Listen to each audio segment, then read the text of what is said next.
Monsieur le ministre de l'Énergie, du Pétrole et des Mines, Mesdames et Messieurs les membres du gouvernement, honorables parlementaires, Mesdames et Messieurs les directeurs généraux, directeurs nationaux et chefs de service, excellents chers partenaires techniques et financiers, Mesdames et Messieurs les représentants des entreprises, des investisseurs, des organisations de la société civile, distingués invités, chers participants.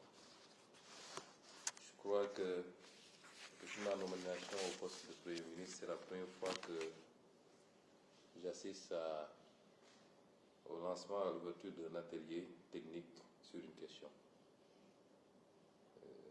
C'est vous dire l'importance, effectivement, comme l'a rappelé M. le ministre de l'Énergie, des Mines et du Pétrole, l'importance que j'apporte à cette problématique, et cet intérêt ne date pas d'aujourd'hui. Alors, M. le ministre m'a proposé un discours que je vais m'abstenir de lire, alors uniquement sur un petit passage, mais je vous renverrai ou je vous ramènerai à mes écrits personnels sur la problématique, même si il s'agissait singulièrement du secteur pétrolier. Les constats que je faisais dans mon livre publié en 2018 intitulé Pétrole et gaz du Sénégal, chronique d'une spoliation. Aux pages 232 à 234, je vous lirai simplement un petit extrait où je disais que le Sénégal a raté la première phase d'appropriation de ses richesses minières et pétrolières. Évidemment, ce que je dis ici est valable pour tous les autres secteurs miniers. Même si la loi affirme que tous les gisements ou accumulations naturelles d'hydrocarbures existants dans le sous-sol de la République du Sénégal sont la propriété de l'État, ces dispositions permissives et la partie contractuelle, comme démontré dans la deuxième partie du livre, en disposent différemment. C'est bien avant les premiers signes qu'il faut mettre en place un cadre de souveraineté sur ces ressources. La Norvège en donne une leçon exemplaire. Avant la découverte de pétrole en mer du Nord, le chef d'exploration de British Petroleum avait ironiquement déclaré que si l'on trouvait du pétrole sur le socle continental norvégien, il serait prêt à le boire. Ce n'était manifestement pas l'avis de Phillips Petroleum Company, qui fit une proposition aux autorités norvégiennes pour quelques 160 millions de dollars par mois. L'entreprise américaine voulait acheter les droits exclusifs pour la recherche de pétrole sur le socle norvégien. Les autorités norvégiennes refusèrent et en 1963, la Norvège affirma ses droits souverains sur toutes les ressources de son socle continental. Aujourd'hui, on mesure à quel point ce fut un choix important pour la croissance économique et le développement du modèle social de la Norvège. Chaque jour, près de 2 millions de barils de pétrole sont produits en Norvège, et en plus de 40 ans d'exploitation, l'industrie pétrolière a créé des valeurs supérieures à 1 500 milliards d'euros à monnaie courante. Tout le contraire du Sénégal, où 55 ans plus tard, pour des engagements d'investir de 830 000 dollars par mois, soit 20 millions de dollars pour une période de 2 ans par bloc, dans le cas de Petrotim, une entreprise étrangère peut se voir reconnaître des droits aussi étendus que celui d'explorer, de contracter des partenaires ou de spéculer sur des blocs pétroliers. Pas étonnant alors que le secteur des industries extractives ne contribue que pour 1,4% dans la formation du PIB au Sénégal, si loin des 23% de la Norvège, rien que pour le pétrole et le gaz, et des 11,2% de la Bolivie dès 2007, alors qu'elle n'était que de 2,8% avant les renégociations entreprises par le président Evo Morales. L'exigence de réappropriation des ressources nationales suppose d'agir au double plan législatif et opérationnel. Maintenant que la richesse du bassin sénégalais en hydrocarbures est avérée, le dispositif législatif essentiellement construit autour du souci d'attractivité par les incitations de tous ordres doit être revu et adapté aux meilleures pratiques internationales. Ce premier impératif est tout à fait à portée puisque relevant exclusivement de la souveraineté législative du Sénégal. Mesdames et messieurs, c'est à cet exercice que vous êtes conviés aujourd'hui. Plus complexe est la réappropriation pratique des ressources vendangées avec l'assentiment de nos gouvernants, car cela implique des aspects de droit international et de résistance, quelquefois même physique, des multinationales soutenues par leurs États. En effet, hormis le recours à l'arbitrage international, dont le dénouement est très souvent favorable à ces dernières, le danger que font courir les tenants actuels du pouvoir au peuple et aux générations futures, en traitant avec des sociétés quelquefois peu crédibles et sur des bases léonines, c'est celui de la déstabilisation du pays ou du chaos en cas de velléité de renégocier ces contrats. Or, il faudra bien les renégocier quand le régime du président Sall sera enfin dégagé. Nous nous y engageons, en tout cas, advienne que pourra.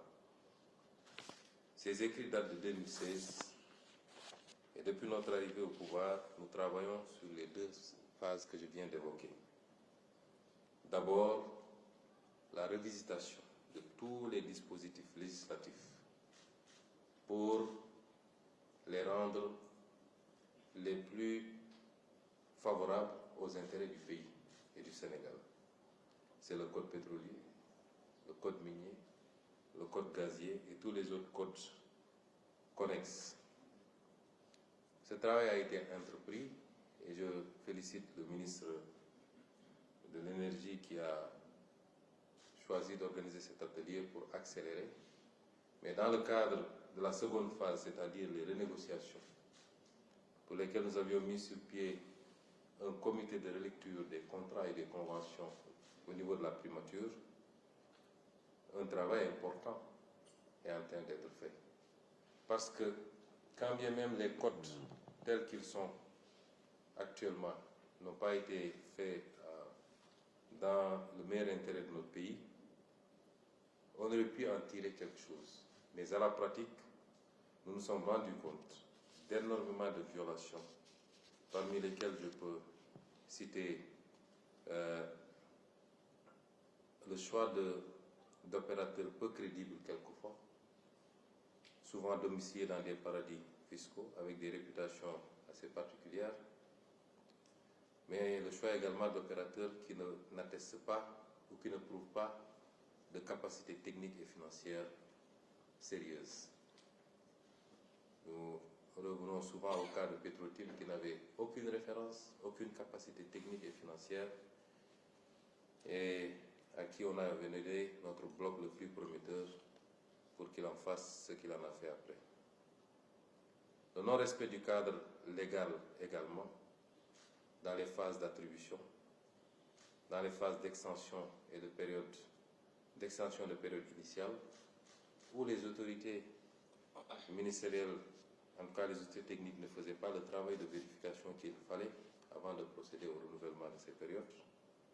Dans les opérations de cession des contrats de services, des droits et titres, non seulement on n'a pas fait les vérifications pour être sûr que les investissements qui devaient être consentis l'ont été, mais également en tirer le meilleur profit, notamment sur le plan fiscal en matière de taxes de plus-value, de droits d'enregistrement, le défaut d'exercice souvent du droit de préemption, autant de pratiques qui ont fait perdre à ce pays, dans le cadre tel qu'il existe actuellement, dans le cadre législatif, énormément, en tout cas des centaines, voire des milliers de milliards qu'il sera difficile de recouvrer. Et toujours dans le cadre des travaux en cours actuellement au sein de ce comité, qui est un comité ad hoc, mais un comité pluridisciplinaire, où sont représentés presque tous les ministères, et particulièrement le ministère en charge de l'énergie et des mines, mais également des experts indépendants. Un certain nombre de constats ont été faits par ce comité.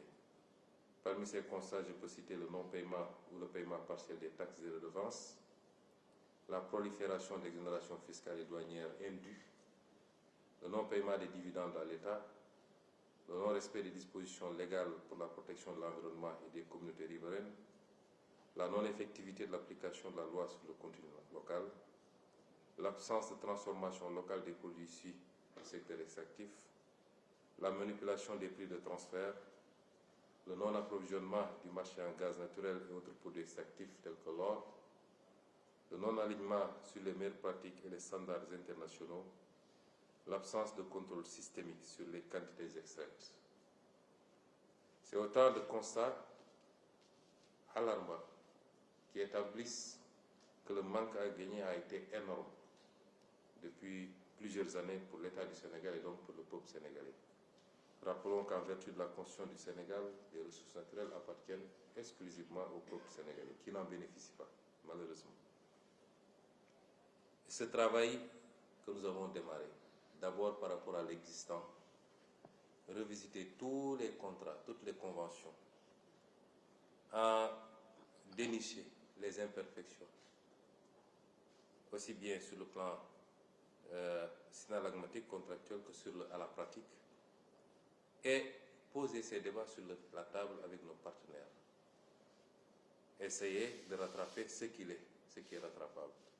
Cela va sans dire qu'il faut également situer les responsabilités par rapport aux auteurs étatiques de ces pratiques.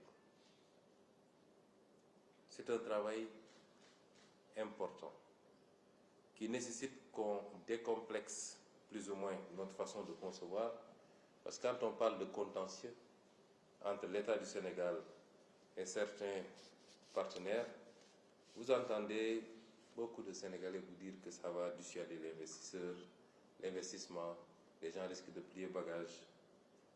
Au contraire, c'est un gage de transparence et de respect des droits des investisseurs, qu'on puisse poser les débats et que l'investisseur puisse faire des recours aussi bien au niveau national qu'au niveau international. C'est ça l'état de droit.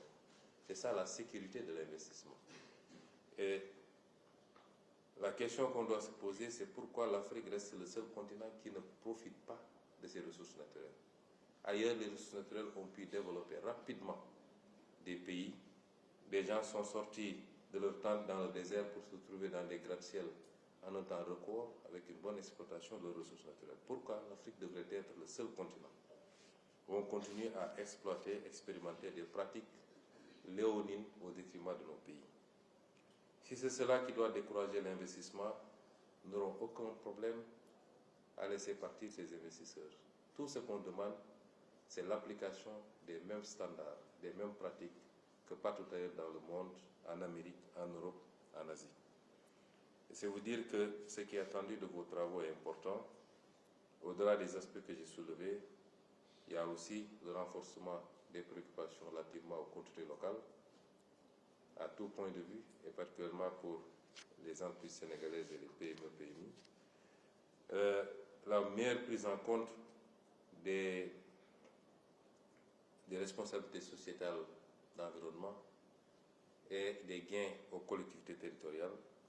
C'est autant d'éléments également qu'il faudra intégrer dans la réflexion. Nous ne sommes pas dans une dynamique d'avoir un code dissuasif pour l'investissement, mais nous ne voulons plus également de code permissif qui font gagner à tout le monde, sauf au Sénégal et au peuple sénégalais. Mesdames et messieurs, après avoir réitéré mes félicitations à l'endroit du ministre et de tous ses collaborateurs, vous avoir remercié pour l'intérêt que vous portez à cet aspect important dans l'agenda de transformation 2050. Le ministère de l'énergie, des mines et du pétrole doit être le ministère transversal, puisqu'il va interagir ou agir sur tous les leviers, tous les axes qui ont été retenus par l'agenda. Et c'est pourquoi nous attendons beaucoup de ces travaux. Je ne doute point de vos compétences. J'insisterai beaucoup plus sur l'esprit patriotique qui nous permettra en tout cas d'avoir les meilleurs standards, de nous aligner aux meilleurs standards, de privilégier l'intérêt national tout en mettant également, en tenant compte des préoccupations des investisseurs qui nécessairement doivent avoir un retour sur investissement. Après avoir pris des risques, après avoir investi énormément de moyens, il est tout à fait logique qu'ils aient un retour équilibré sur investissement.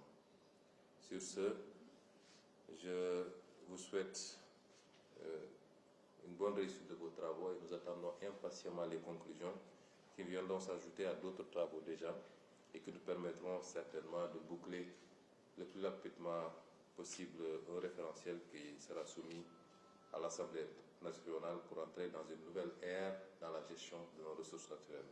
Merci pour votre aimable attention.